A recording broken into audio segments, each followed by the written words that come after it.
following that, I started getting these weird occurrences with the number 1111.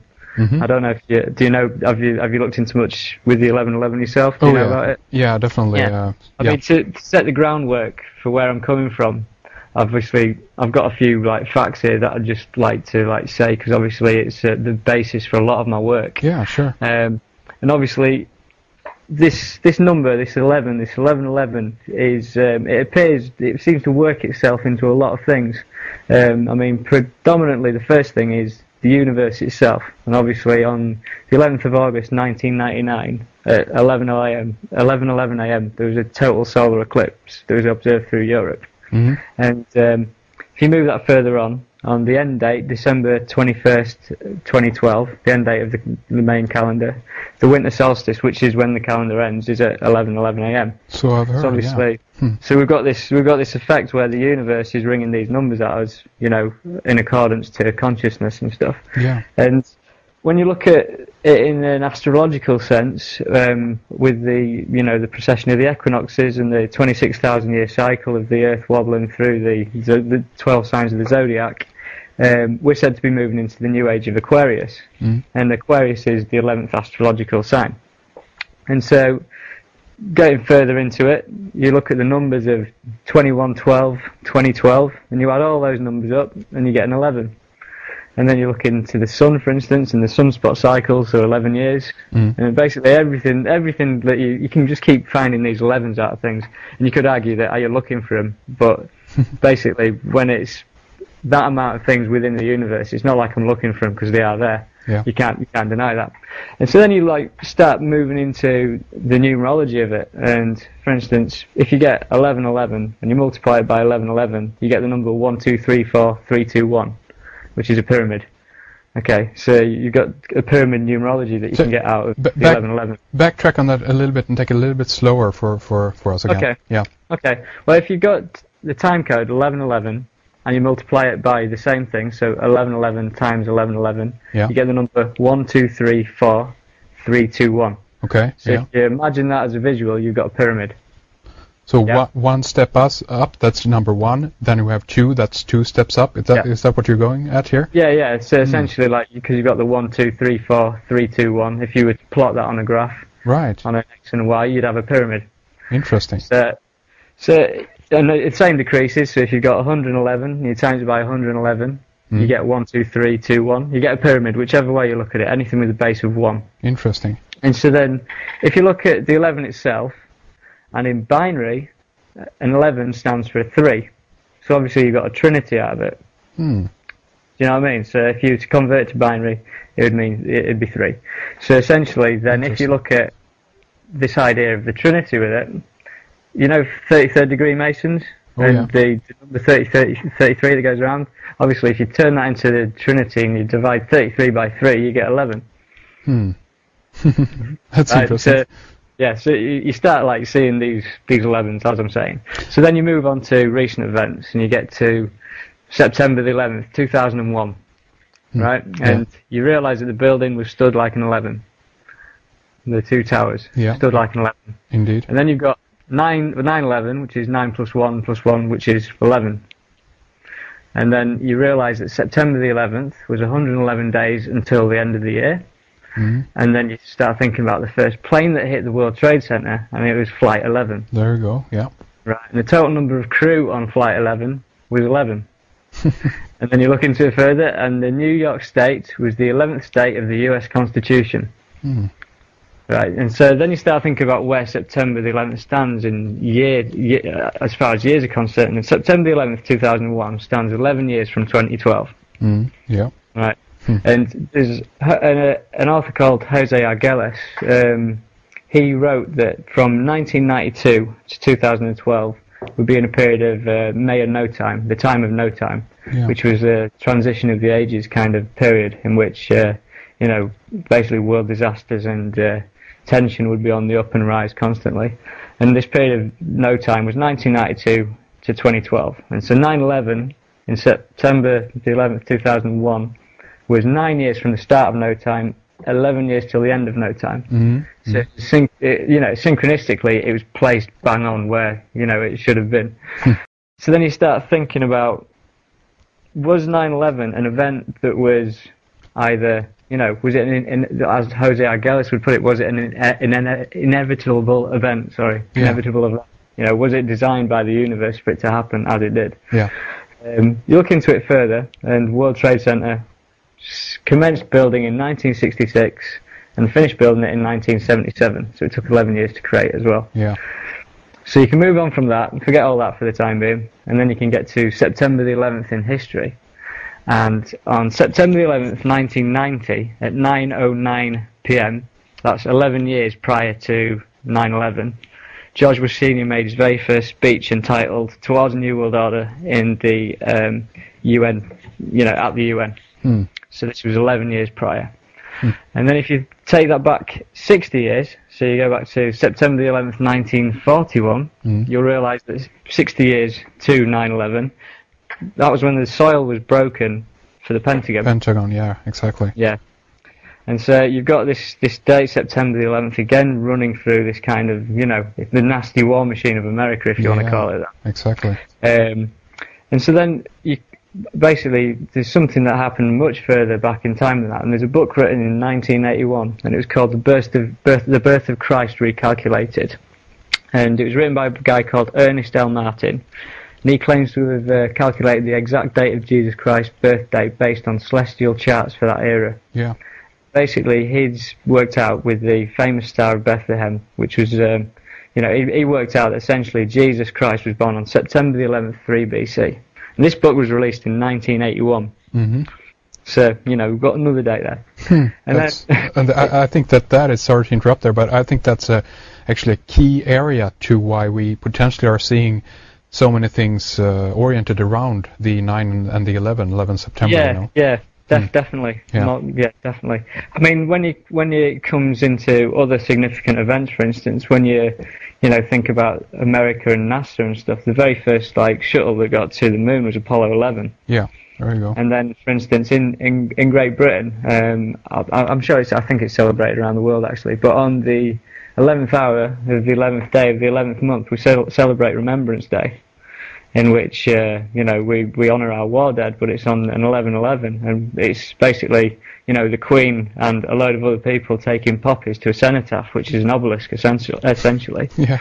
So little strange events going on all over the place. Indeed. I mean, talking about the Queen moving into royalty, and this is where I'll lead much deeper into royalty later on. But basically, if you look into the history of the word crown and the royal crown, the word crown was derived from Anglo-French word called couronne, which is derived from Latin for corona. But the year that the word crown, was first established was in the year 1111. Really? That's interesting. Right. So, wow. You can't just say that these are coincidences. All of these things that are kind of connected up. And I get to a point where, at first I thought there were coincidences, but then you think, what is this thing called chance? Yeah. What is it? Indeed. So anyhow, that's the groundwork for 11. And then this is where I'd started seeing this time code 1111 on clocks and stuff, and this is when I started getting this flood of information. I don't know where I've been receiving it from, but I've been receiving it from somewhere recently. I don't know what it's all about, to be honest. But basically, sorry. No. I just wanted to say it's interesting, and to some extent, I think that this is in a way information that wants to get out. I think it's kind of a self-containing awareness within itself, meaning that it is trying to reach out and teach us how things are interconnected. And I think that numerology and so-called coincidence or meaningful coincidence, synchronicity, is a perfect way to demonstrate to us that everything is interconnected. And I think that there are so many levels to all of this. So what we're beginning to discover are some of the most, in a way, actually obvious and very clear signs of this. But I would imagine that this is something that actually runs throughout exactly everything. If you have, basically the amount of time to study something or look at it in close enough detail. Yeah. I mean, the thing with all the 11s for me is essentially, I come from the viewpoint, I believe in a mind before matter universe. Yeah.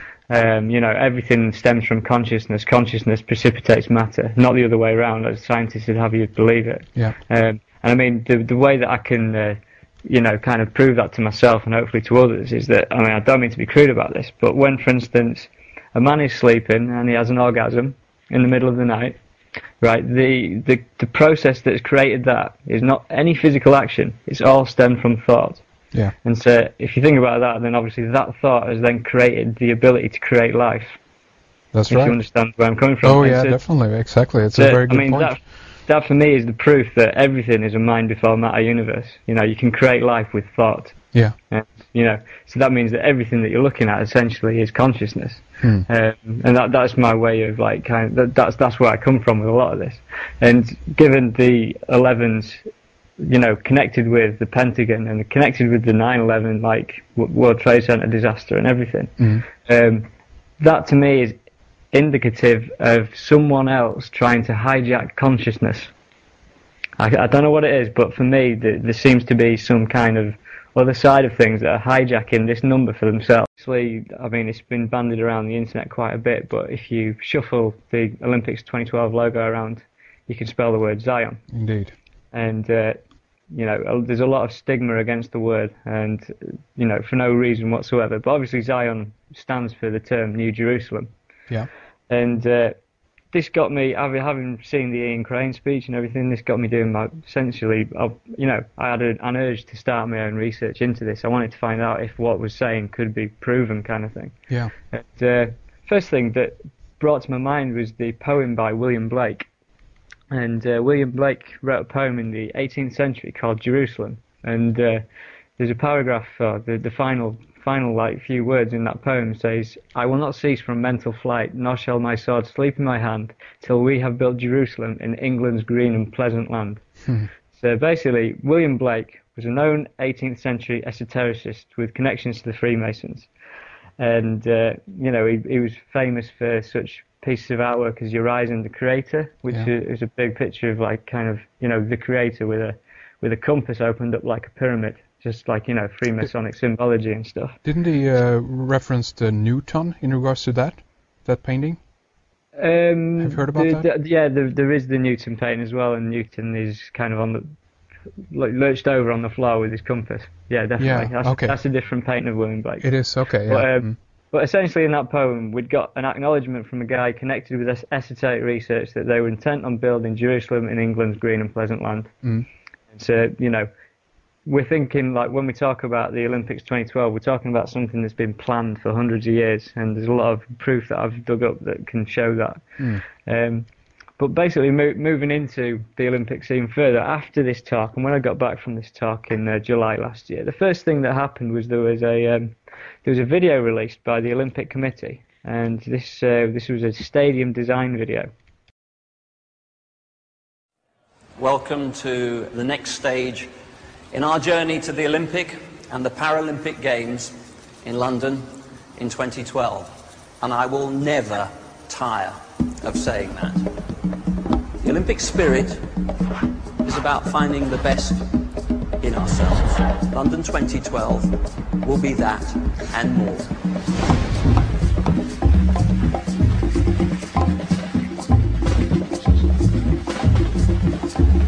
And it was this crazy CGI, I don't know what you want to call it, action film on how they're going to build the Olympic 2012 stadium.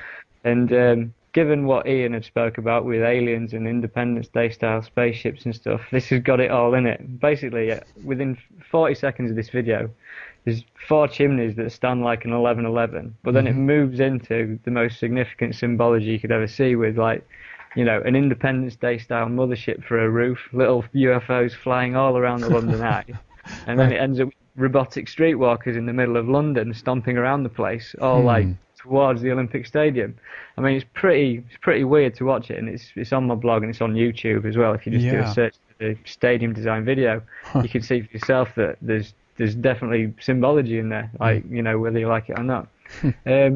So this got me thinking. I was like, where does this go? Does this mean that there is a significant event looming for the Olympics? And I started thinking to myself, well, you know, if they're about to do this now, they've done this before. You know, they've used the Olympics for such events before. Yeah. which led me into looking into 1972 Olympics in Munich. Now, funnily enough, these were the world's first stage for global terrorism. You know, the very first global, declared as global terrorism. The first act was in the 1972 Munich Olympics. Indeed, yeah. And these Olympics, there were 11 Israelis killed. So we've got the number 11 there. And they were killed by a group called Black September, which is obviously the 9th month. So it's obviously a 9/11 you've got there. Yeah. And that particular Olympics were host to 121 countries, which is 11 times 11. So you've got a significant event there with first global stage for terrorism, as it is. Yeah. And then, moving on, I started thinking, well, the year 1984, there's obviously Olympics in that year. And it's synonymous with the George Orwell book of Big Brother and, a completely, oppressive state, if you like, a New World Order kind of background. Yeah. And I'd briefly remembered hearing things about a closing ceremony in the 1984 Olympics, and did some rooting around on the internet, and obviously came across a video in the 1984 Olympics, which were held in Los Angeles. They closed the ceremony, and the audience didn't even expect this, because most of the audience thought it was real at the time. It closed with a UFO flying over the Olympic Stadium, kind of communicating with the audience in a Close Encounters of the Third Kind style. The UFO eventually closes down, lands in the center of the stadium. The glow from behind the arena. The spaceship has actually landed. Will they send a messenger? The full moon over Los Angeles. That's the real one. At which point there's a load of smoke, and then this alien gets out and tells the audience that he likes what he sees there. He thinks we have a visitor. The alien himself. That is no one on stilts. That is a man 7 feet 8 inches tall. So you got this really strange thing out of the middle of nowhere. No one was expecting it, and I don't know how you'd ever connect Olympics with this UFO event in the first place. Yeah, yeah. But basically, obviously, 1984 symbolic year, UFO landing. So you start thinking stuff going on. Yeah. Not sure what. I can't really put my finger on things. And at this point, I'd decided to move away from the Olympics for a bit, because I felt that I wasn't going to find much more for the time being. And it got me involved in looking at symbols of sorts, and general symbolism and corporate logos. And I started off with obviously the all-seeing eye on the dollar bill. Yeah. And if you notice with the all-seeing eye on the dollar bill, on the particular side that it's on, it's the only note that it appears on in America, and there's 4 ones on it, and they ring out 1111 either side of the dollar bill. Indeed, yeah. You got the same thing again. And I was looking at that, and basically started comparing it to other, American institutions, looking it through, the FBI logo, the CIA logo, every single one of them. You can essentially kind of draw out the pyramid without the capstone, and have an eye in the center. The same geometrics work in a lot of the official institutions of America. Yeah. And I wanted to get to the source of where this was, and everyone, generally a misinterpretation is that America was the foundation of all of this. In 1776, and for a while I thought America was the start of all of this New World Order stuff. I didn't think any further than that. My consciousness wouldn't allow it. Yeah. But eventually, came to me, Britain. Obviously, the British founded America. Yeah. In a Western kind of empire sense, but looked at the British coat of arms, and if you pick up the British coat of arms, again you'll notice that you've got a pyramid, and where the all-seeing eye is, you've got a crown. It's the same thing. You can draw the same geometrics over it, and you've got smack bang the same symbols coming at you. So I was like, right, well, what's going on here? This is obviously a lot more, ingrained in the human civilization, more than I thought, anyhow. Indeed. Which point you then start moving to the famous corporate symbols of McDonald's and Schweppes and Starbucks. These amazing corporations that you'll find them in all the symbolic places of the world. Like when I've been to Rome, you've got a McDonald's opposite the Pantheon and the Egyptian obelisk. And then if you go to the Sphinx in Cairo, and you've got a KFC and you've got a McDonald's right outside the entranceway. Ugh. And, you know, literally everywhere you go, you can no doubt find one of these kind of food venues or whatever. The pest. You know, right next to some of these symbolic structures. Yeah. And so, with, for instance, explain the McDonald's logo, you got 9 letters in the word McDonald's. And I decided to split that up into pyramid numerology. So you've got 1, 2, 3, 2, 1. Split the word up. Do you know what I mean? Into a step kind of structure. And I think you have this on your blog, isn't that right? So people that are tuning in can take a look at that. You can take a look at it on my blog, but basically, to spell it out, basically the two, you can form a pyramid-like word out of it in which the cornerstones and the top part of the pyramid minus the capstone spell the word Mason. Yeah. And essentially what the pyramid is showing is that the 2 arches of Freemasonry, or the golden arches, or whatever you want to call them, emanate from the center of the pyramid and preside all the way onto the outside of the pyramid. So essentially you've got this event that seems to preside over the pyramid. And then same thing goes with the Schweppes logo. I mean, I had a real good 11/11 moment with this because it happened in a glass of Schweppes tonic water when the ice cubes started ringing at me. Right. I thought that was it was pretty mental, but it was insinuating something was happening. Nice. And I looked on the bottle, and the year 1783, obviously on the all-seeing eye, the date 1776. Mm-hmm.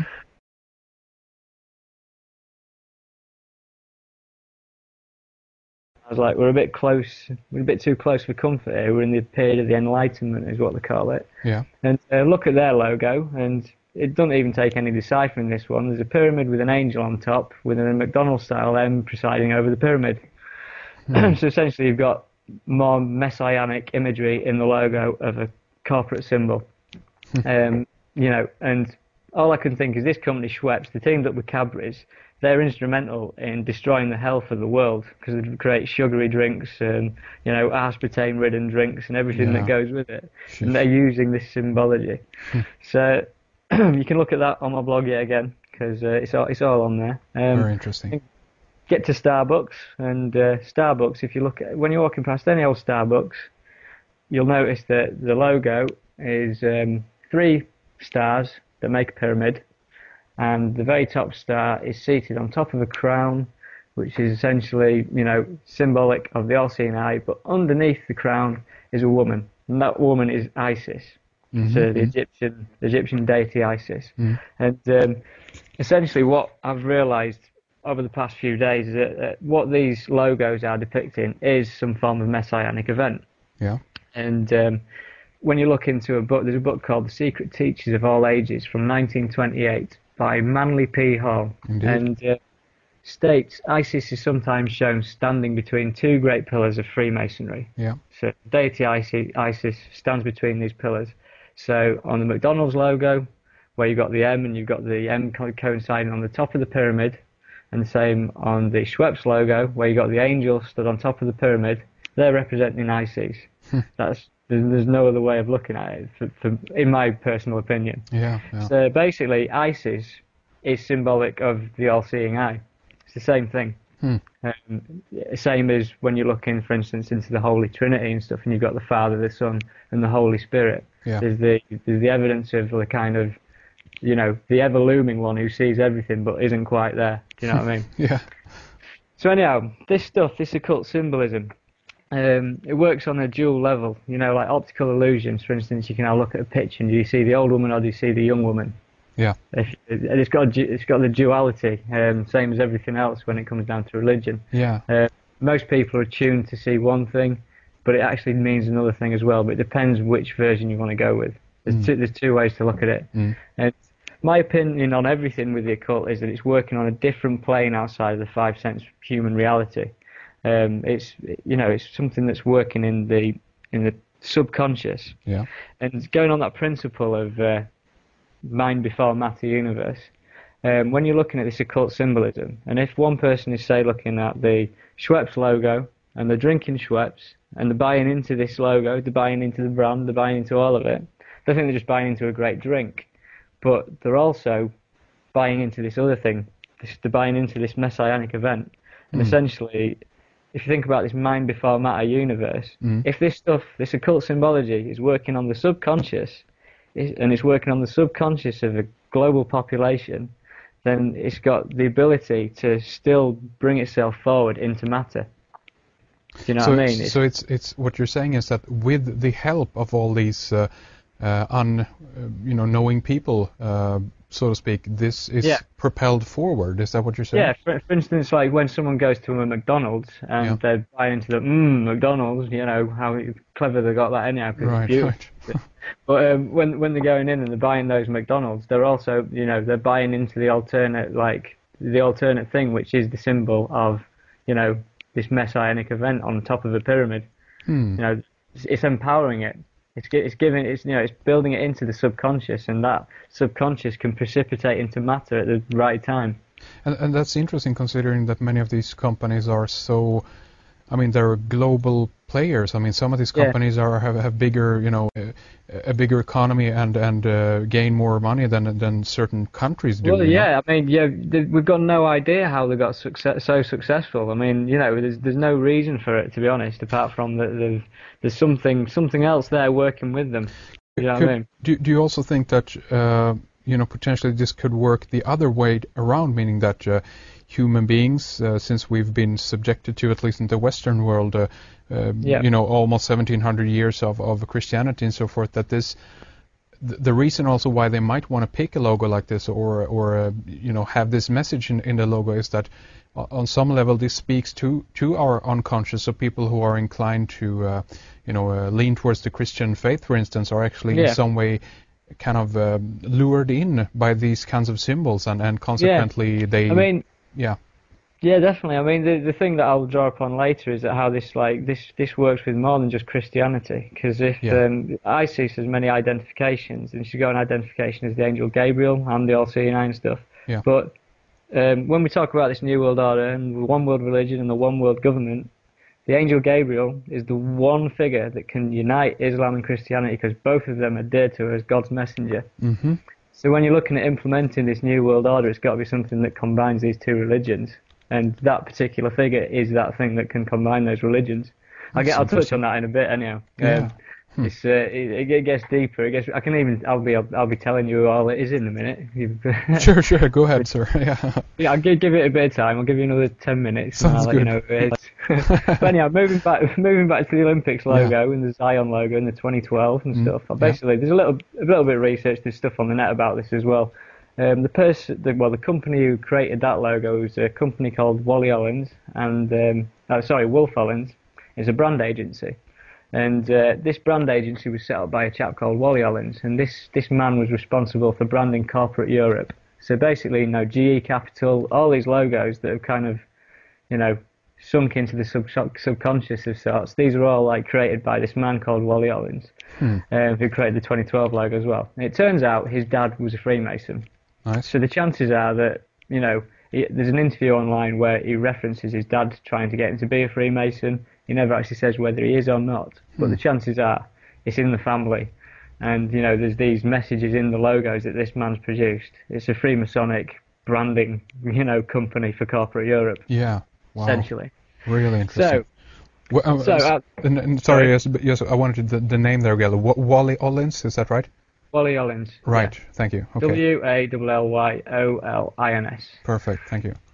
Right, and so at this point, you've got this connection to Freemasonry with the logo and stuff, and it moves much higher than Freemasonry. That's just like the outside protection for this stuff. I basically loaded up, Google Earth. Wanted to have a look at the London site from the air. I wanted to see, what it is that's so special about this place. Mm-hmm. And it just so happened that the particular site in Stratford was the only last bit of wasteland that was that was left vacant in London. It was the one last place that they could do things for something like the Olympics. So it's quite lucky that they had it in the first place. And what I noticed was I started looking at the actual street plan of this place. And to go through it, you've got a number of roads that circle the site. And the first road is a road called the Eastern Cross Route. The East Cross Route, which is a reference to the Eastern Cross. You know, the Eastern Cross is an Orthodox cross, and it's a modified version of the Patriarchal cross. It's got two smaller cross beams across the side. The next road down, you've got Carpenter's Road, which encircles the site. Carpenter, who was a carpenter? Oh, good old Joseph. Yeah, he of was course. a carpenter, wasn't he? Yeah. Next road down, you've got a road called the Great Eastern Road. And obviously when you refer to something as the Great Eastern, it's obviously like the Great Eastern Star. So you look into the Great Eastern Star, it turns out that the Order of the Eastern Star is the largest fraternal organisation in the world that both men and women can join, and it was founded by someone highly connected with the Freemasons, and their symbol is the pentagram. So this is the next road down. Yeah. Moving on around the Olympic site. If you envisage we're encapsulating the whole Olympic site here, the next road along is Angel Lane. And obviously the famous angel is the angel Gabriel. So we've got Angel Lane here. Next road along, we've got Temple Mills Lane. Temple Mills, where the water mills belong to the Knights Templar. Yeah. So another connection there. The Knights Templar were the poor fellow soldiers of Christ in the Temple of Solomon. And then encapsulating all of this is Church Road. It's obviously another biblical road name. Yeah. So all the way around the Olympics 2012 site, which you could call Zion if you go with the logo, is biblical road names surrounding the whole site. There's not one road name that's not biblical. So you start looking at that and you think, what the hell is going on? Because this site was supposedly a fluke that they found this, and you know what we're looking at is something that is clearly quite well planned. So if you move into, like, for instance, there's one road here that's called is the East Cross route is called the A12. It's another road name for it. And if I move into, say, for instance, hieroglyphics for a start, hieroglyphics back in the days of ancient Egypt, they were seen as talismans, in that a particular hieroglyphic didn't mean like one letter, like a H. It meant a multitude of emotions. It meant a multitude of meanings. And it basically, you know, it drew in the powers of the stars. That's what a hieroglyph was. It was a talisman. Yeah. It wasn't a direct translation. So, like, for instance, when they do a direct translation of the Rosetta Stone, you can't translate hieroglyphics into H, A's and Z's and stuff like that. Do you know what I mean? Sure.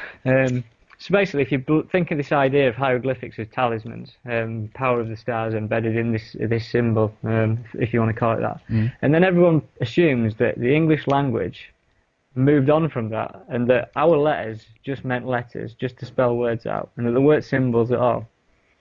But the fact is that if you look into the idea that the power control in Egypt never died out, and they've been endemic to the power structure from the very start, the letters on the English alphabet are just as much hieroglyphs as the hieroglyphics were, the talismans. I agree. So yeah. if you look at the letter A, for instance, you've got a pyramid with a capstone, a capital letter A. Yeah. And then if you look at an S, you've got a snake. And then if you've got like a dollar sign, you've got a snake rising up what could be a kundalini or, you know, a DNA coil, whatever you want to call it. Yeah. But basically these letters have got meanings behind them. And so this main road that cuts through the Olympics 2012 site, which is called the East Cross Road, is also known as the A12 Road. Now there's hundreds of A roads in Britain.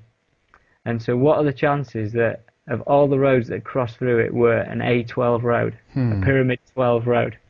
Do you see where I'm coming from with it? Oh, yeah, absolutely. Yeah. Very interesting.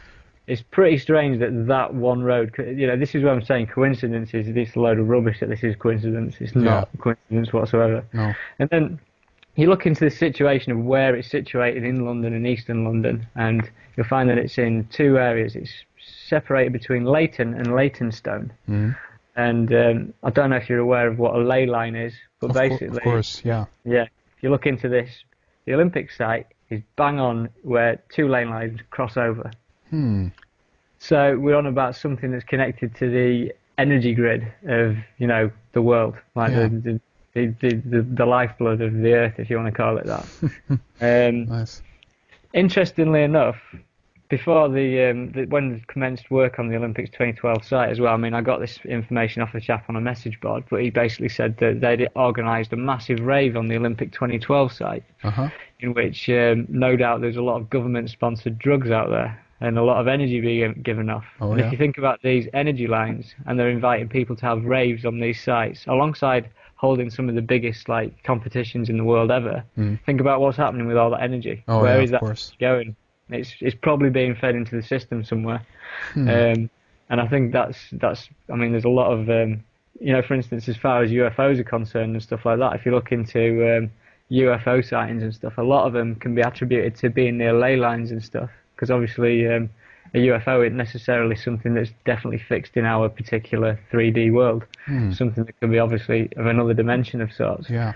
But basically, like, you've got this Zion street map that's fully biblical in every way, and you then decide. Well, I decided to pick up the Bible. I don't normally pick up the Bible. I'm not that type of person, but basically picked up and went to the Book of Mark, and I decided to go to the chapter 11, verse 11. You know, the old 11:11. Yeah.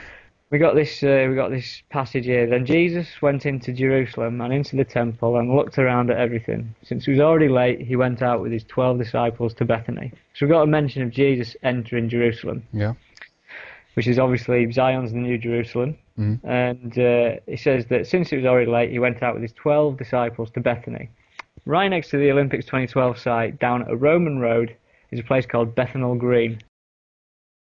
Right next to the Olympics 2012 site, down a Roman road, is a place called Bethnal Green. Bethnal Green, Bethany, sounds the same, pretty close, you know, not too far off. Yeah. Bethnal Green is 3.3 miles, 33 degree Masons and everything, 3.3 miles from Charing Cross, the centre of London. Yeah. So symbolic again, numerology and everything that goes with it. Of course, and I don't know if you've heard, but if we look at the research of Ralph Ellis, he talks that Mary Magdalene might have been Mary of Bethany. You know, there's a whole connection between Bethany and the family of Jesus, if you will, or you know. Interesting. Yeah. Well, I mean, with the whole idea of the Dan Brown bloodline and the Priory of Sion and stuff like that. Yeah. That's. I mean, I'll get onto that shortly, but that's all part of the plan. That's all part of what's intended here. They wanted to unseat the public with the idea that there's a lost bloodline of Jesus Christ. Yeah, yeah. Which is, pretty scary. To top it off, but on a funny note, have you heard of EastEnders before? Come again? Say it again. EastEnders, the English soap opera. No, I have not. No. No, right. It's a popular thing that most of I'd say 90% of the population probably watch it. Unfortunately, really? It's those typical soap operas, and if you watch the intro sequence to that, basically behind the EastEnders logo, where on this intro sequence, is the Olympics 2012 site. So basically, this thing that's making everyone forget about what's going on around them, that's distracting them, providing them with rubbish stories and terrible plot lines and everything, stopping people from thinking, is symbolically showing this area on the TV screen every night of the week. Interesting. Quite Very weird. Interesting. Yeah. So, I mean, now I can get onto. I think I've set a good standing for this whole idea of Zion and this biblical event of sorts. You know what I think we should do like this, Rick? I think that we should take a break right here, actually, because this has been basically an hour-long preface here, and obviously I've got tons of questions and comments, but I definitely want to just let you kind of lay out what you have here, so to speak, and see where this leads us. So I'm going to ask you, Rick, to just basically continue on the trail that you ended in our first segment, if you will. Okay.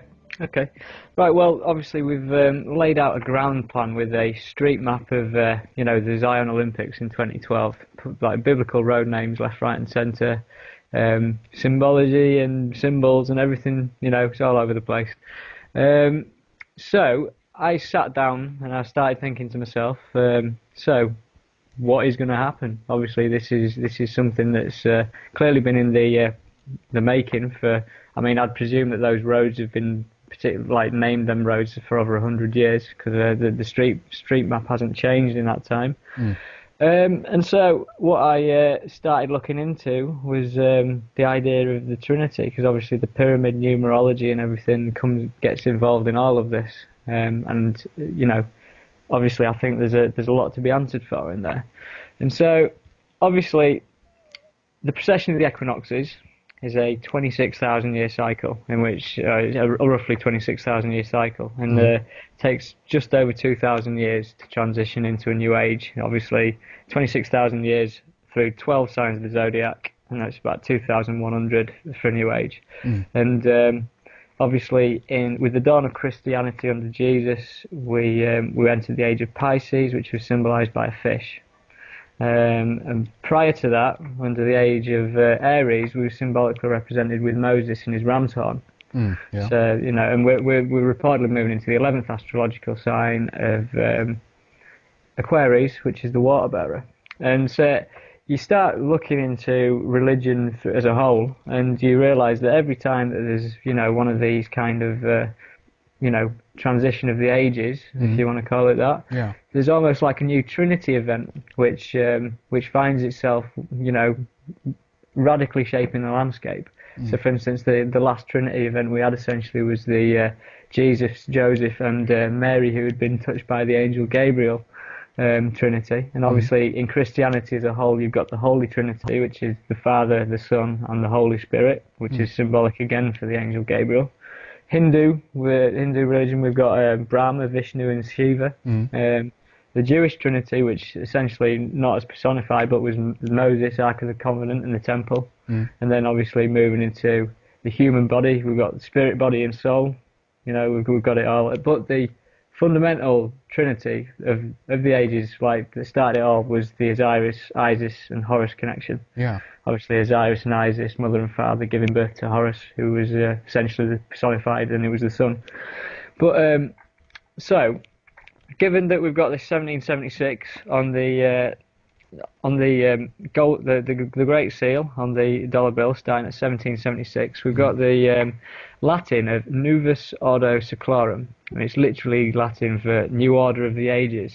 So it's not New World Order, it's New World Order of the Ages. So it's obviously insinuating it's to do with the transition of the equinox, like of the ages moving into the sign of Aquarius. And so I started thinking to myself, well, you know, if we're moving into this, we're going to have to expect new leaders. We're going to have to expect this new kind of, you know, forefront of religion that's going to come forward and, you know, save the planet as such. Yeah, well, that's how they're going to, like, deal with it. Sell it to us, yeah. Yeah, how are you going to sell it to us? Come on, give us your best shot. Basically, I started looking towards royalty because obviously, you know, royalty seems to be where it's at in the sense of the coat of arms of Great Britain. It's on there. But everywhere I look, it always leads me to royalty. It's a bit like, you know, David Icon's reptilian kind of stuff. It always kind of leads to this weird thing, whatever you want to call it. And obviously, William is a symbolic person within, like, the continuation of the royal family and everything. But basically, I've nothing to go on at first, and I just had this real small whim. I thought, Diana, is she going to be the personification of Isis? You know, is she going to be the next person to be identified with this god? And thinking it through, I was like, you know, quite probably not, but, you know, let's have a look anyhow, may as well have a look. And so basically, to just talk about Isis a little bit.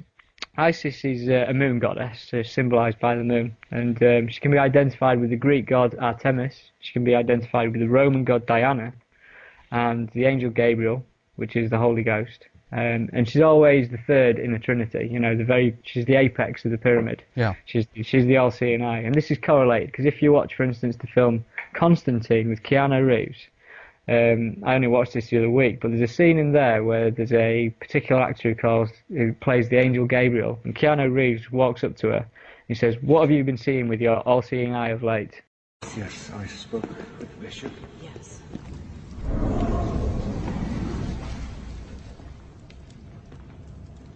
I know what you want, son. Still keeping your all-seeing eye on me. I'm flattered. Right. No one would pick up on that unless you knew if you read this stuff, but it was there. Yeah. You know, there was obviously the connection between the all-seeing eye and the angel Gabriel. Yeah. So, out comes Google, as it does, and I started doing a search for Princess Diana and Isis. So the first thing I stumbled across, Princess Diana's perfume, her official perfume, is called Isis. So it's like quite a good connection for a start. She's only got one official perfume and it's called Isis. So you start looking into things a bit more, and then you see that Princess Diana has got a memorial, which is a ring of water, and it's in the Serpentine, right next to Buckingham Palace in London. And I went down there to have a look at it and see if I could see anything else. But basically, this ring has east and west kind of flows of water, and the flow down this ring, and then at the other end they conjoin, so east and west meet. So if you think of that symbology of east and west meeting, Islam and Christianity conjoining, do you know what I mean? The whole idea of unifying something into one. Yeah. So there's the symbology of the unification of two extremes in this ring of water. But basically, if you look into Isis, she's identified with the Holy Ghost, as I've said, and the angel Gabriel. And now in the film, The Lord of the Rings, which is an esoteric piece of work by J.R. Tolkien, obviously everyone knows the Lord of the Rings because it's been put on the cinema screens, but there's a character in there called Galadriel. And if you look into the history of the character Galadriel, she was identified with the angel Gabriel, i.e. that's what she was, that's what she's symbolic for. Yeah. And she was the wearer of a water ring. She controlled the water ring. So obviously you've got Princess Diana, water ring memorial, where east and west meet, combined with the angel Gabriel and Lord of the Rings, or Galadriel being the water ring bearer. So you've got this symbolic figure and this this symbolism running throughout. So moving on to the next thing, how else can I identify Diana with Isis? And so you start looking at the Pont d'Alma, where she died, where she had a horrific car crash. Obviously there's stuff on the internet already that insinuates that the Pont d'Alma was a pagan sacrificial site. And it was used like ritually for hundreds of years, like prior to the modernization of the area. Right. Outside of the tunnel, we have a Flame of Liberty, which is in tribute to Diana's passing. Yeah. The Flame of Liberty, which is similar to the Olympic torch. Well, in fact, it is the Olympic torch. But if you think about the Flame of Liberty, and then you think to the Statue of Liberty in New York. The Statue of Liberty, I mean, Graham Hancock and Robert Bauval will all state that the Statue of Liberty in New York is symbolic for ISIS. And outside where Diana died, you've got this, Flame of Liberty statue, if you want to call it that. Yeah. And again, if you go back to the Secret Teachings of All Ages by Manly P. Hall, Isis carries with her the sacred fire religiously preserved and kept burning in a special temple by the Vestal Virgin. The fire is genuine, immortal flame of Isis. So, symbolically, what she's got outside the Pont d'Alma is a connection to Isis yet again. So, moving on, I'd got wind of a tribute in Harrods, and this is where, obviously, do you know much about the Diana murder inquest and everything that goes with it? Much of it, not all the details, but the overarching story is very familiar to me, yes. Right, yeah, obviously there's the whole conspiracy, the idea that she was murdered, and Al-Fayed believed that she was murdered, and there's the fight with the royal family, essentially. Yeah. I mean, if you go to Harrods, and this is where it's proof that both sides are in on the same act, and this shows that this whole idea of the conspiracy of the murder of Princess Diana is all part of the intended stage play that's been going on all along. In the Harrods, I went up to a woman and I said, "Where's the Princess Diana memorial?" She went, "Oh, it's in the Egyptian staircase." So I was like, "You're joking me." So I get led to this Egyptian staircase, and you go in, it's real. I've been to Egypt, and it's pretty much exactly the same as what you'd expect in Egypt. Real grand, golden-looking like staircase with escalators in it and stuff like that, and loads of cheap perfumes, well, not cheap, really expensive perfumes on sale. Yeah. And you walk over to the shrine of Princess Diana and Dodi Al-Fayed, and you've got these two pictures. You've got obviously Diana and Dodi. Think about that. Christianity and you've got Islam. Right. And these two pictures are being symbolically held up by a dove. And the dove is also attributed to the Holy Ghost, which is the same thing as the angel Gabriel and everything else that goes with it. So you've got symbology there. Below these two photographs, you've got a pyramid, right? A 3D pyramid with a time glass in it. So symbolic to pyramids and time and stuff. Yeah. Then on either side of that, you've got two very tall candles, looking like a number 11 and also looking like the two pillars of Freemasonry that ISIS is standing between. So what I'm here and proposing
Yeah. Well, if you think about this and the symbolism of the XXX, the triple X, think about what most single men do on the computers. I know it sounds crazy, but you know that's powerful energy that's being wasted there. There's life-giving energy, and like you know, they're symbolically buying into that triple X stuff. You know what I mean? Yeah, sure. Same as you've got the Triple X film with Vin Diesel, in which he's seen as this heroic figure, and everyone went to the cinema and powered the Triple X thing. Do you know what I mean? Yeah. Yeah. This shows you how endemic this thing is, and like you know how crafty these things are. Of course, and also I think if you convert the alphanumerical number on a alphanumeric system from 1 to 9, then I think X becomes 6. So it's basically 666 right there. 6. Well, I didn't know that, but that's good. Yeah. Right. So next thing on, moving into William yet again, with more stuff to do with him. It turned out a few months ago that he'd been made the 1,000th member of the Order of the Garter. Now he's actually the 999th member of the Order of the Garter, but they changed it to 1,000 because of someone, you know, not being registered or something on the official log. But as you will know, the Order of the Garter is the parent organisation of Freemasonry. Yeah. Right. So if you think about that situation that we've got there, what are the chances that Prince William, if they hadn't pre-planned this, would happen to be the 1,000th member? I.e., you know, in the chronology of events, it just so happened that he was bang on the 1,000th member. And that's also could be interpreted as the 1,000 points of lights. I don't know if you heard about that. I don't know about that. No, that's new to me. Yeah. Okay, continue. Yeah. Yeah, but do you know what I mean? It's quite a hard coincidence to fall upon that it'd be the 1,000th member in, you know, as it happens. Of course. But then go on further on again. Did you come across the Prince William received his wings news, all over Sky News and stuff recently? I don't know if you came across that. Basically, he's been in the RAF, he's been doing his duties, and there's all the RAF symbolism flying everywhere at the moment. They're trying to get everyone into the armed forces by giving everyone a bank holiday for Armed Forces Day, you know what I mean? Let's keep the war going, guys. Yeah. But essentially, with the RAF, he said he received his wings. And if you look at the symbolism of the RAF wings and the RAF, basically, when you don't have your wings, the RAF is, the logo is the RAF in a, you know, a circle of, I can't remember the name for it, a wreath, like a circle wreath. Okay, yeah. So if you imagine that as the Egyptian sun disk for Horus, and then when all of a sudden they say he's got his wings, they put these wings on the RAF sun disk, and it makes it exactly the same as the Horus sun disk with wings. There we go. Huh. So, you know, the fact that they was pushing around the fact that he's got his wings, it was just symbolic for him saying that, you know, he's ascending into this thing, whatever you want to call this thing. Do you know what I mean? Right.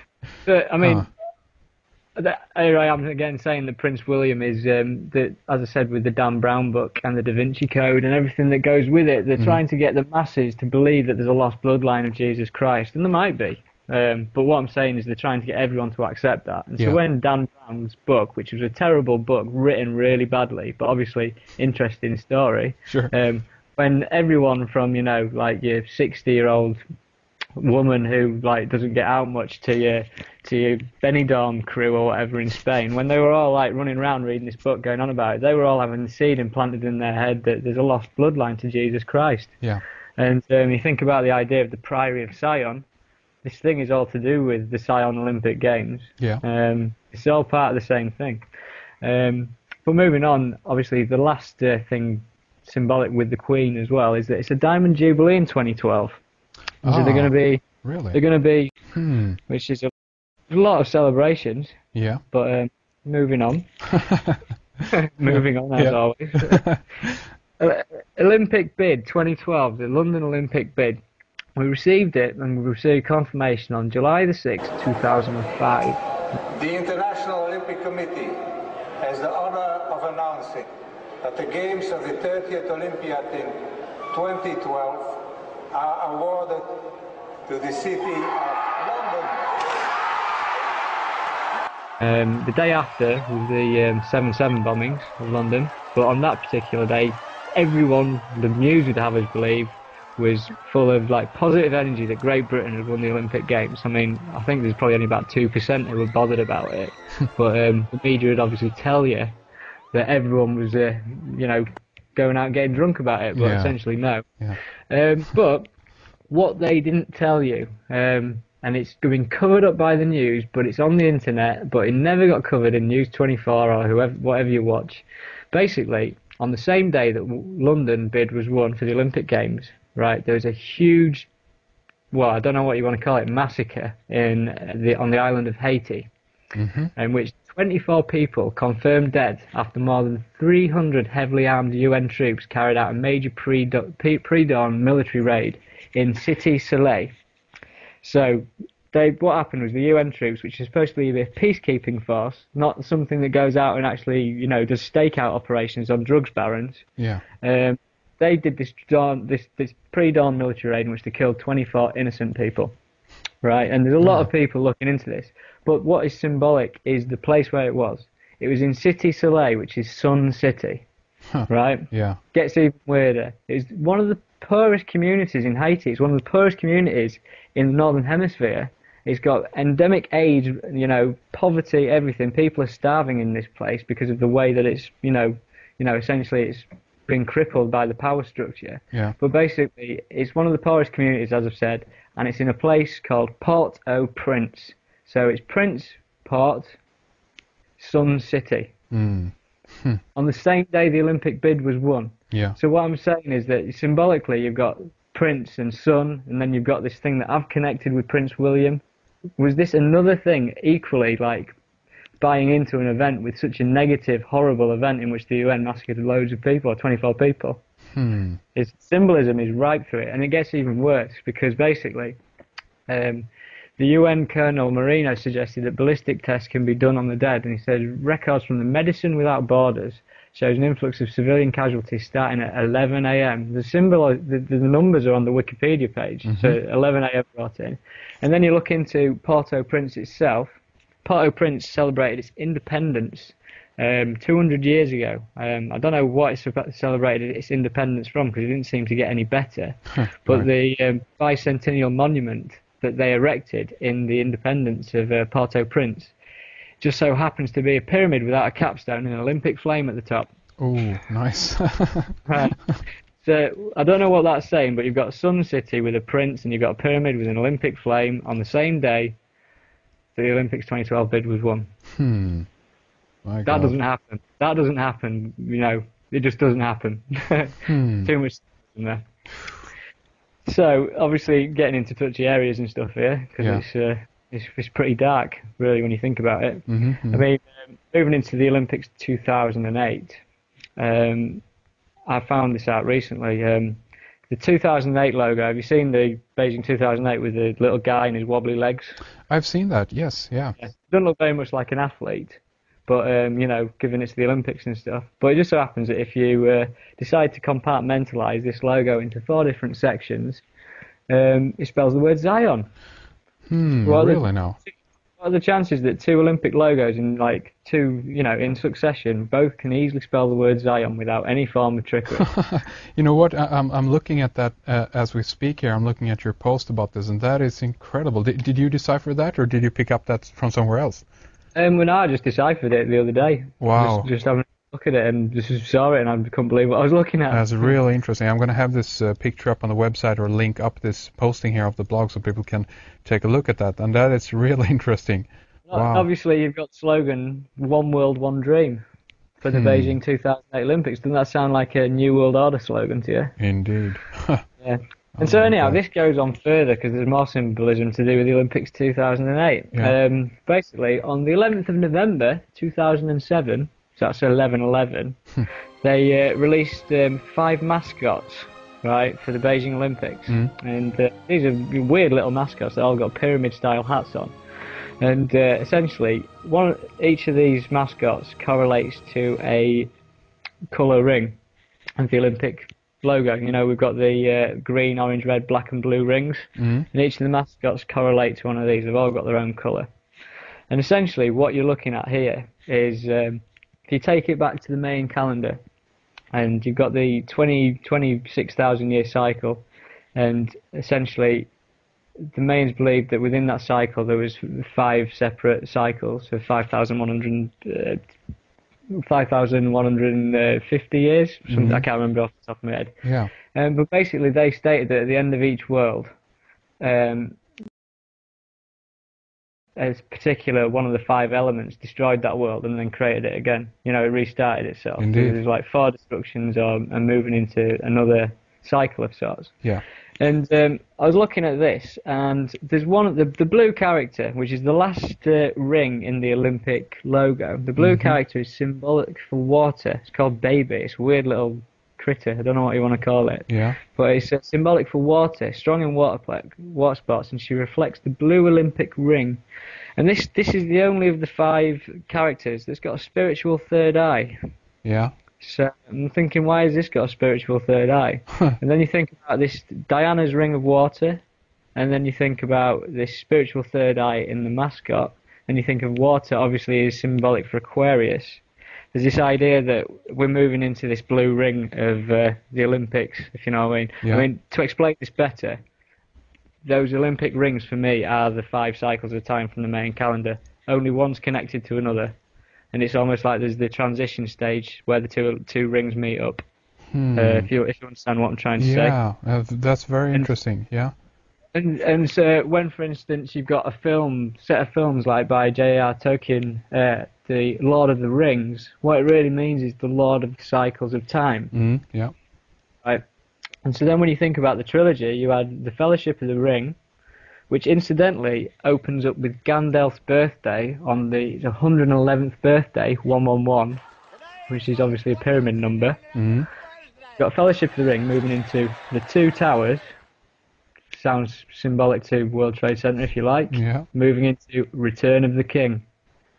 Same thing. They're on about buying us into another messianic prophecy.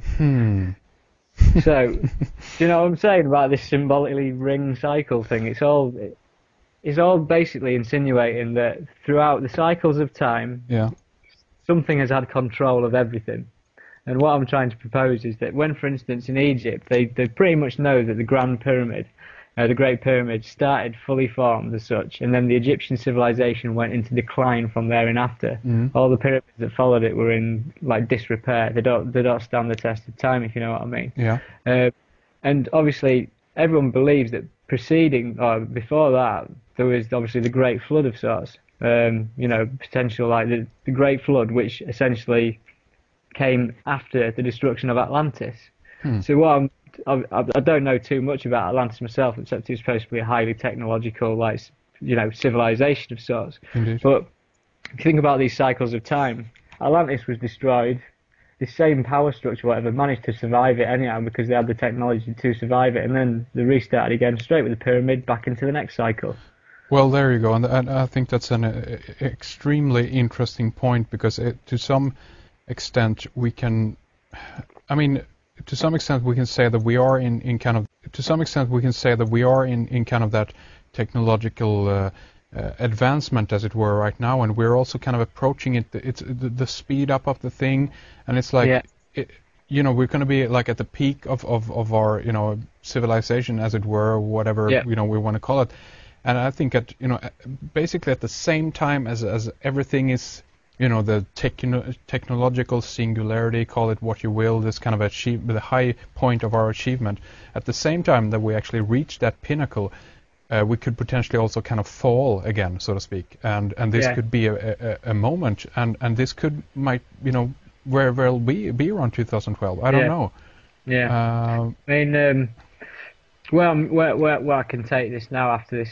I mean, I've covered the cycles. I could pretty much tell you what the religion of the New World Order is as well. Okay. If you want to know that, I'd love to. Yeah, share with us, please. Well, basically, if you're reading Revelations, chapter 11, verse 12. Now a great sign appeared in heaven: a woman clothed with the sun and the moon under her feet. Remember the moon because that's symbolised with Isis. And on her head a garland of 12 stars, like the 12 stars of the EU flag. But basically, in Revelations, it refers to the breaking of the 7 seals. Right. In the Mayan prophecies for Chilam, a high priest, in 1560, there was a prophecy written about the arrival of Christianity and the arrival, you know, this was like the end of the Mayan calendar prophecies of sorts, and he said that There the masters of our souls arrived. There the counties were distributed to their chiefs. There we began to learn the holy faith. There water began to enter our heads. There were laid the foundations of the high church, the palace of God. There the principle of the 7 sacraments were founded. So 7 again, 7 seals in Revelation, 7 sacraments in the main prophecies. And I do Reiki, so I know what there's 7 of, and there's 7 chakras. 7 sacraments, 7 chakras, same word, same thing to me. Yeah. And as a confirmation of that, on my blog, there's some more deciphering of imagery. And if you have an issue of the UK passport from 1998, I think that's when mine was issued, there's an image of the rose, the thistle, and the daffodil, which are the flowers of England, Scotland, and Wales. But as I've said, these images have 2 meanings, and they have 2, you know, they have a duality. And this image that no one knows what it is, it's on a page called Reserved for Observations Only, with a number 11 on the page. It's basically showing a diagram of the chakra system. And you can correlate that because basically the heart chakra lines up with an image of a heart, and the solar plexus chakra aligns up with an image of a sun. So basically you've got this thing, but even more concerning, or not concerning, on the root chakra and the crown chakra, it's signed with a inverted pentagram. Really? So yeah, so you think about that, there's an inverted pentagram on your crown chakra and your root chakra. Now I don't know what that's symbolically saying, but it's obviously involving spiritualism. Yeah. And if this is in the UK passport, I mean, it's beyond me that our government have ever acknowledged the chakras. I've never known that in my entire life. Yeah. But as a further proof to the New World Order religion is going to be based on spirituality, the Tibetan flag. I don't know if you've seen this. I've recently picked this up myself because of all the kerfuffle with the Olympic torch and the Dalai Lama and everything. Yeah, yeah. Basically, it's become pretty apparent that the Free Tibet movement was funded by the CIA. You know, because you know, it was a way to rise up against China. But essentially, like, ignoring that, if you look at the Tibetan Buddhist flag, or the Tibetan flag that they used from 1912 to 1950, which is banned by China now, if you look at that, it depicts what is a mountain, but it's not a mountain, it's a pyramid. And at the top of the pyramid is a sun. Right? So essentially you've got a pyramid with an all-seeing eye on the banned Tibetan flag that the Tibetan Buddhists used to represent themselves. So what is that saying about Tibet in 1912 to 1950 when they used that flag? It's almost like it's a blueprint for, you know, the New World Order's religion of sorts, based on meditation, spirituality, chakras, and, you know, all that goes with it. I mean, I'm looking at a picture of the Tibetan flag right now, and even the fact that there's 2 you know, lions, if you will, that is holding up the eternal flame, and even the word itself. If you look at pyramidion or pyramidos, I should say, that's basically fire in the middle. So I mean, they give you the hint right there that this is a pyramid, and then you have the sun in the backdrop. I mean, it's incredible.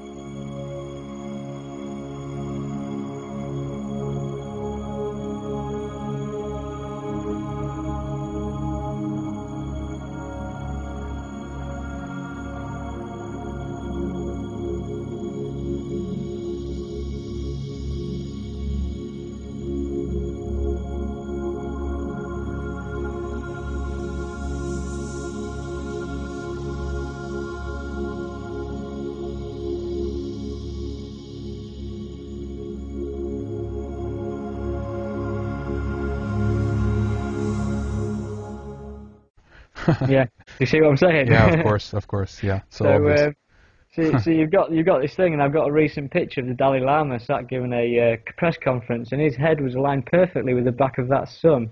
And this is where I'm moving to some weird stuff, because obviously this New World Order religion is basically still sun worship, but it's based on spiritual sun worship. It's going to combine Islam and Christianity. And it's through the emergence of Isis and the resurrection of a sun god. This is how it's going to happen. Yeah.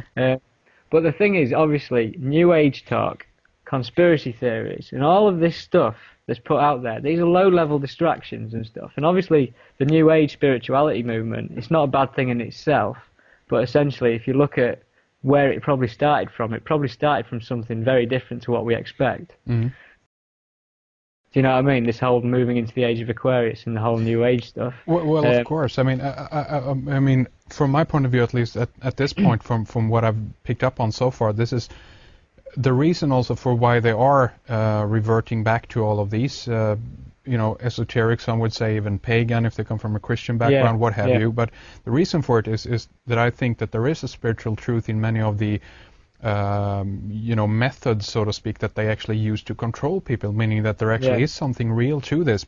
And they have known this for a very long time, but they consequently either manipulate people in the other direction and consequently say that that's all bollocks. Don't look at that. We have your religion right here for you. We call it Christianity, what have you. And I consider many of the religions that we have around today basically is a reformation from the oldest ancient religions going back to the ancient world of Cana, Egypt, what have you, And it doesn't matter in what package they sell it to us. If you're smart enough, you're going to be able to see through that. If you're clouded by too much of the manipulation, that's unfortunate, but in many cases it's people's own choice, and I have nothing against that either, No, that's of course you can't dictate that, can you? No. I mean, essentially, like, the thing that I'm trying to get across what I'm trying to say, I mean, I'm moving to an area that Matthew Deleuze touches on. I think you've spoke to Matthew Deleuze before. But essentially, for me, the power structure that remained in power, or that started, something that built the pyramid, that got the people to build the pyramid, was a very powerful force. And in the history of, I've got a particular book called The Secret History of the World by Jonathan Black. It's an esoteric secret history of the world. And this particular book states how that since, the early days, we're getting more and more ingrained in matter. We're moving, like everyone thinks of evolution in a material sense, but consciousness has equally gone through an evolution, moving from the spirit, drawing itself down into material matter over time. And so, for instance, when you listen to the Egyptian stories of Zep Tepi the first time, and the state that the gods ruled the earth, ruled Egypt, and then the gods retracted, so they built statues, effigies for people to worship to. And then eventually, after the gods had retracted so much, the pharaohs then ruled the earth for the gods, or ruled Egypt for the gods. And then, essentially, went from statue worship to idol worship into what we're currently at. We're at celebrity star worship, pop idols. Yeah. Do you know what I mean? It's the same thing. Madonna, all this lot. It's all part of the same thing. Well, exactly. Oh, sorry. Continue. But my thing is that obviously the Egyptian power structure that was in place then has never died out. Because if you look at the way the power structure has moved, like essentially when Egypt collapsed, you had the Exodus with Moses and stuff into the area of Israel and Palestine. And then the next major power structure was essentially with Rome. And if you go to Rome, you'll notice that there's Egyptian obelisks. In front of the Vatican, in front of the Pantheon and stuff like that. They carried those things over there from Egypt. And then, obviously, the Roman Catholics went on the Inquisition, slaughtering out any heretical religions such as the Cathars and the Bogomils. Moved through Europe, and then essentially found a new power structure to erect in Paris. And obviously Paris has got, it's symbolic for Paradies, it's already in the word. But Paris, they moved the obelisks and stuff, Place de la Concorde on the Champs-Élysées alignment. You got that whole symbolic area. And when I went there the other day, incidentally, I went to the front of the Louvre, and they've got a aerial viewpoint of the layout of the Louvre, and it's an exact replica of Luxor Temple, with the Avenue of the Sphinxes running to Karnak Temple in Egypt, because I've been to the same place and I've recognised this. But there's no official statement anywhere that the Louvre is based on Egyptian temples and alignments and stuff, but it is, obviously. Of course. So this power structure, then once it had done in Paris, it decided that it wanted to find the new centre of power, and it moved to London. And if you go to London, they've got an obelisk and stuff like that. You've got Big Ben. The official story is that Big Ben was named after this politician named Ben who stood up in Parliament and said, "Oh, let's call it Big Ben," and everyone laughed and said yes. Yeah. But it's not called Big Ben because of that. It's named after the Ben stone, which is like one of the very first. It stands proud in Egyptian history. Of course, and even in Hebrew, Ben is the son of someone, so it's the big son. Yeah, you know. Yeah. So the Big Ben, for instance, is a huge obelisk-type structure. Right near the obelisk and the London Eye, which is symbolic again for the all-seeing eye. Oh, I know. Yeah. And then obviously this power structure moved from London to America, and then there we have it. America has been used as an excuse to run all these wars that it's needed to run until it's collapsed itself into the ground, and then America will die. And that's how I see it. America's been used essentially, and they've used the people there. Well, and that's also an interesting point. I mean, there's so much to touch upon on that, but just to be brief about it, even the fact that I think that they wanted, if we talk about America as an experiment, if you will, and much in the same way that we can look at Soviet Russia as an experiment, but or communist Russia, but they might have wanted a certain kind of stock, if you will, of people, or a certain type of breed, those who were willing to, draw out the roots from their own country and just leave and have a certain type of mentality. And if you take all these different things into account, you end up with a really interesting picture that potentially is showing you that what you're mentioning here, that they wanted to use America for a specific purpose. But anyway, please continue. Yeah. I mean. Obviously, if we're going on this premise that this power structure's been there and it's never died out and stuff, and then obviously you start looking at the English words and the language and stuff like that, and we're all connecting back to this idea of Sion, and then you start thinking essentially with English words, as I've said, you've got the word television, televi Sion. Yeah. So basically, everyone thinks the television is an evil hypnotic machine anyhow, I mean, other than the ones who enjoy it. Yeah. But, it's there to televise Sion. Yeah. And then you think of the word spiritual ascension, spiritual ascend Sion.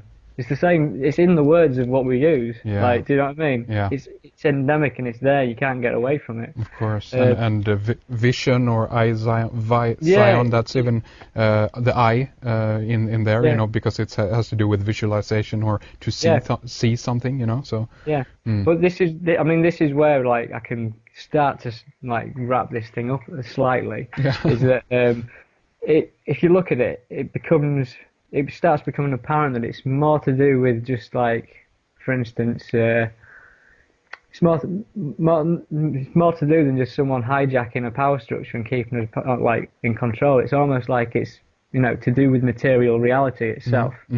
It starts to feel like that it's coming from something that's if you think of us as souls and spirits trapped in matter, then like this is where I'm starting to like perceive things in the sense of if you look at all religious figures throughout history, every single one of these illuminated, enlightened figures, every single one of them has a sun behind their heads.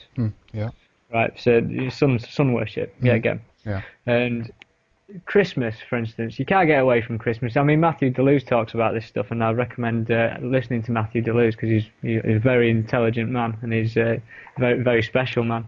But Christmas, obviously, we're all driven into this worship of the sun at Christmas. You can't get away from it if you've got kids or if you're related to kids. You need to be part of it. We all buy into this Christmas thing. And Christmas is sun worship. If you look at the tree that you've got in your living room, it's like the tinsel is a serpent. You've got an all-seeing eye at the top. You've got a bloody pagan tree, pyramid thing that's sat in the corner of your room. Yeah. And then Easter, obviously, again, it's more sun worship. And when kids, for instance, are all wanting the Easter eggs and stuff, it's nothing to do with the fact they're eating chocolate. They're buying into a ritual. They're buying into more sun worship, whether you look at it or not. Yeah. And the same goes with, like, for instance, crematoriums that haven't got any kind of religion tied to them. If you look at crematoriums, there's sun symbolism at crematoriums. You look at number 10 Downing Street, above the number 10, there's a sun symbol, like above the the centre of where our Prime Minister resides. You look at Shell Petrol, and it's sun symbolism. And then, for instance, something I found the other day, my UK driving licence, there's a hologram you can barely see, but I shone it in the light. It's a sun and a pyramid on my driving licence in Britain. Yeah. Something you'd expect on the dollar bill.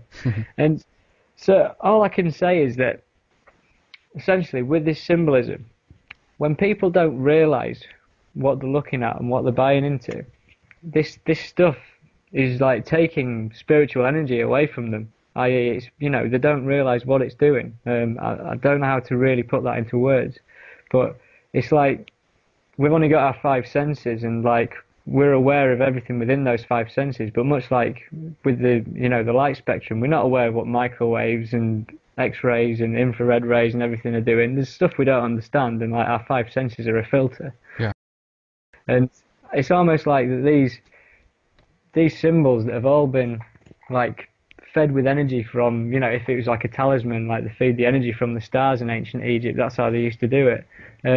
It's working on some level we can't comprehend. That's, you know, basically trapping and deceiving us here all the time. Yeah. And so, for instance, in my opinion, when you die and you get these references to people saying, I met Jesus and all this kind of stuff, and they tell you that they met these enlightened beings and everything, Yeah. because they're so familiar with this symbolism, because they haven't asked what it's all about or anything like that, it's almost like if you, for instance, meet Jesus when you die and you go with him, and he'll tell you can be a lawyer next time, and he'll send you back around again. Right. Do you know what I mean? It's like Yeah. you're encapsulated in this, as the Tibetans believe, and Tibetan is the New World Order religion, in my opinion. They believe in reincarnation, and so the reason why the reincarnation happens is if you're still duped by this symbolism when you go through. Do you know what I mean? Yeah. You need to be able to stop, like, you know, believing that this symbolism is here to help you, because it's not. And my opinion is that what's going on is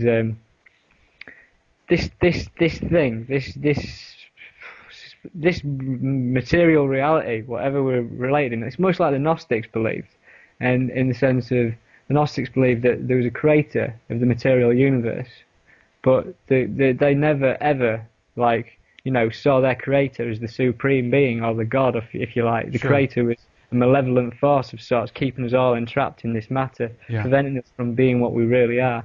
And like the Gnostics used to say, when they died and they met the creator, they used to say, you know, you're not my god, Yeah. I'm a Gnostic. Mm. And essentially that's when they believed that they had moved on from everything. And it's almost like it's the same principle. I mean, they tried to wipe out the Gnostics, did the Roman Catholics, but it's the same principle. Like, people, when this spiritual event happens in 2012, if this spiritual event happens, the obelisks and the pyramids and the symbolism will still be around everywhere. Do you know what I mean? Everyone might be ascended in a spiritual fashion and know about the seven chakras and stuff like that, but you're still going to be feeding your energy into the same machine. Of course. What you're talking about here, as far as I can pick up on here, is that you're talking about that you need to become smart, or you need to be able to interpret all of the symbols and what it does to you. Not only that, you know, okay, we have sun symbolism everywhere, very good, but what actually does it mean? Where does it lead you, and so forth? And in what way are they using it on us? Because in many cases, I can also see that. I mean, if we look at how nature operates, how it exists, how the functions of natures occur, we can understand that the sun, for instance, is one of the most important elements that we have in order to sustain us, keep us alive. So obviously one can understand that there is a veneration for the sun, but how is this being used? And I mean, what you're referring to here also, as far as I can pick up on it, is a little bit of the Buddhist ideology or theme, that we actually are trapped in a kind of illusion, if you will, or the wheel of reincarnation, and that this is something that actually is a trap. To some extent, I don't agree with that idea a little bit, but I understand what you're saying, and how a philosophy like that can arise. If you think about, say, for instance, the film The Matrix. The Matrix had Neo, which is an anagram for the One, had Trinity, had Sion in there, had the whole thing in there. Of course, And for instance, when Neo had decided that he wanted to know the truth, and he was no longer wanting to be kept in this illusion, and Morpheus offered him the blue or the red pill, and he took the one to see the truth, obviously. When he woke up, there's a little robot that came up, a machine that came up and looked at him. And then the machine just looked at him and then shot off, right? And you think to yourself, why didn't that machine attack him? And the reason why that machine didn't attack him is because Neo, in the film, basically had seen through everything. He knew the truth and no longer could provide energy for the machines in that pod. Basically, I've got this kind of feeling that as we're approaching 2012, we're obviously approaching some kind of new cosmological energy of some sort. Yeah. You know, something involving the universe, which is probably far too great for any of us to really comprehend at the moment. But working on the mind before matter idea, basically, I envisage what's going on as we're moving closer to this state and we're getting closer to this energy all the time. Manifestation time between kind of, you know, thoughts and manifestation creating themselves into matter is getting shorter. Because we are being drawn toward the attractor through shorter and shorter epochs. And not only must the entire last 4,000 years of history be compressed into this 67-year period from 1945 to 2012, but there is a 384-day period preceding December 22nd, 2012, when the last 67 years and the last 4,300 years have to be compressed into that. Then there's a final 6-day period when all of these things are compressed again. And so do you see what's happening? The spiral is tightening as it goes faster and faster. The resonances are impinging. The thing is getting nuttier and nuttier and nuttier as computers link all cultures together, all informational barriers dissolve. Everything is becoming connected to everything else. Not only everything in the present moment, but all past moments as well are being drawn, compressed, squeezed toward the production of the transcendental object at the end of time, which is nothing less than all time, all space, shrunk down to an atomic dimension and handed back to us.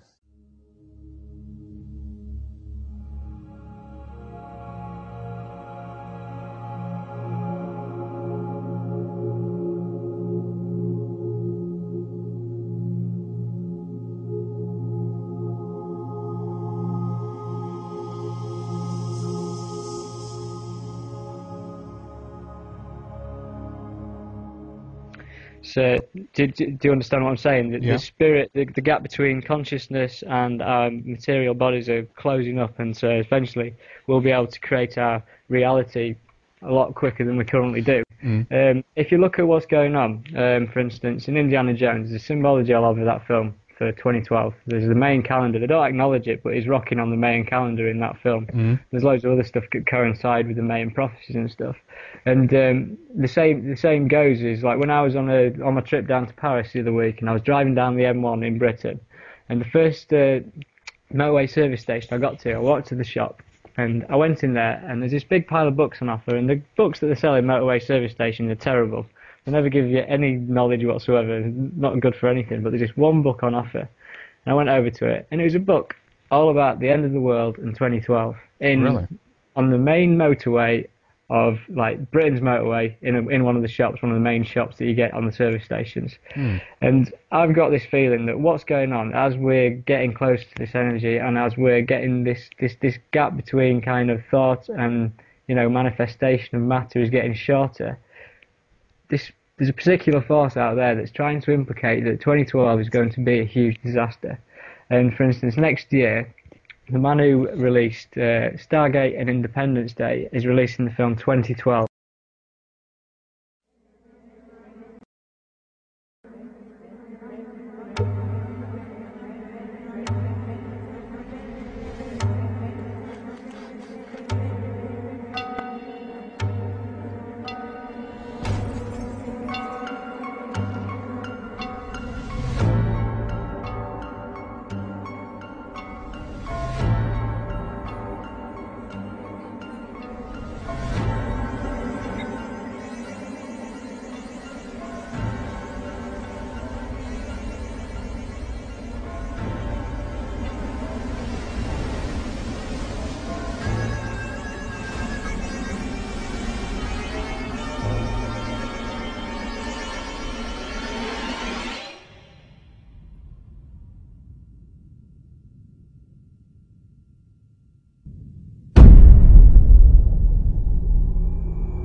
Yeah. And it's going to be the biggest disaster movie on record, going for $200 million. You know, There you there's go.